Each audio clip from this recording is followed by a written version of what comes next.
सबसे गरीब हमारा सीमांचल है, सबसे गरीब आज मुसलमान हो गया है। तुमने हमारे लिए क्या किया, तुमने क्या जुल्म किया है, आज उसकी गवाही तुम खुद दे रहे हो कि इस 13 करोड़ आबादी में 20,49,370 जो सरकारी नौकरी है उसमें बड़म्मन भाई को हिस्सा से ज्यादा 74,000 उनका हिस्सा होता है। 46 लाख उनकी आबादी है, उनको 1,72,000 नौकरी मिलती है। भूमिहार भाइयों की हिस्सेदारी होती है 58,000, उनको नौकरी मिलती है 1,80,000 और मुसलमानों का हिस्सा होता है 3,66,000 67,000 और मुसलमानों को मिलता है 1,72,000। 1,95,000 नौकरी हमारी छीन ली इन बेईमानों ने।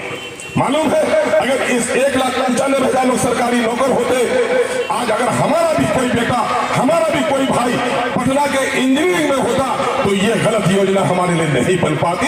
इस 1,95,000 में अगर हमारा चपरासी होता, किरानी होता 1,80,000 तो 10,000 15,000 हमारा ऑफिसर भी होता। आज हमको तेल लगाना नहीं पड़ता, आज ऑफिसर में बैठकर हमारा काम करता। लेकिन हमारे अनुसूचित जाति के भाइयों का, उनका भी कितना सोहन दोहन हुआ।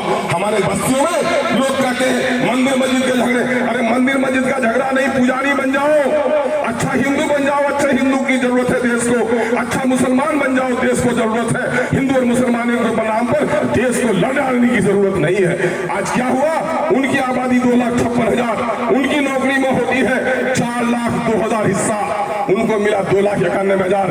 1,11,000 नौकरी हमारे उन भाइयों का भी, दलितों का भी लूट लिया इन बेईमानों ने। कहां है आप खड़े, जरा देखिए। मंत्रालय में बैठे हुए बड़े बड़े लोग हमारे लिए भला नहीं सोचते। अभी एसडीओ की तहरीक चलती है यहाँ सुरजापुरी डेवलपमेंट ऑर्गेनाइजेशन की।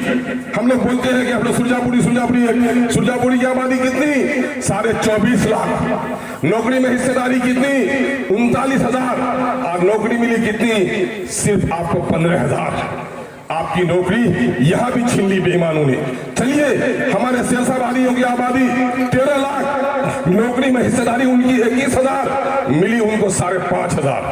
हमारे कुलिया भाइयों की आबादी 12 लाख, नौकरी में हिस्सेदारी उनकी 19,000, उनको नौकरी मिली 6,000। ये बेईमान सिर्फ यही नहीं कि सैलाब के जरिए से हमको तबाह करना चाहते हैं, बल्कि हमको नौकरी से महरूम रख करके भी हमारे हाथों में कटोरा देना चाहते हैं। मैं कहता हूं अगर हिम्मत है हमारे, अभी मैं सुना हूं आप कह रहे हैं आड़ी देने की जो, तो ओठो पहले आपका कोरिया उसको आड़ी दीजिए, जो लड़ता है उसको नहीं दिया जाता। और अख्तौनीमान लड़ने ही के लिए आया, मैं खुदनुमाई नहीं करता, लेकिन अल्लाह ने अगर दौलत दिया तो ज़कात दूंगा, अगर लड़ा हो तो उसकी गवाही दूंगा।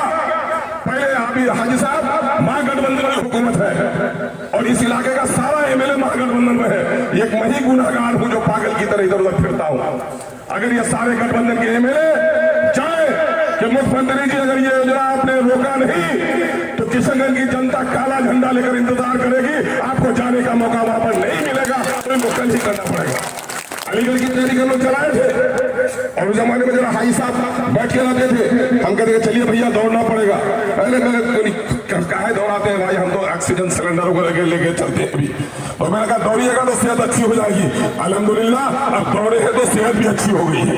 और अलीगढ़ का मामला क्या है, मौलाना मरहूम पार्लियामेंट में लड़ रहे थे और हम असेंबली में 3 साल से लड़ रहे थे, लेकिन आजादी के बाद से लेकर इस वक्त तक ऐसी कोई तहरीक नहीं उठी।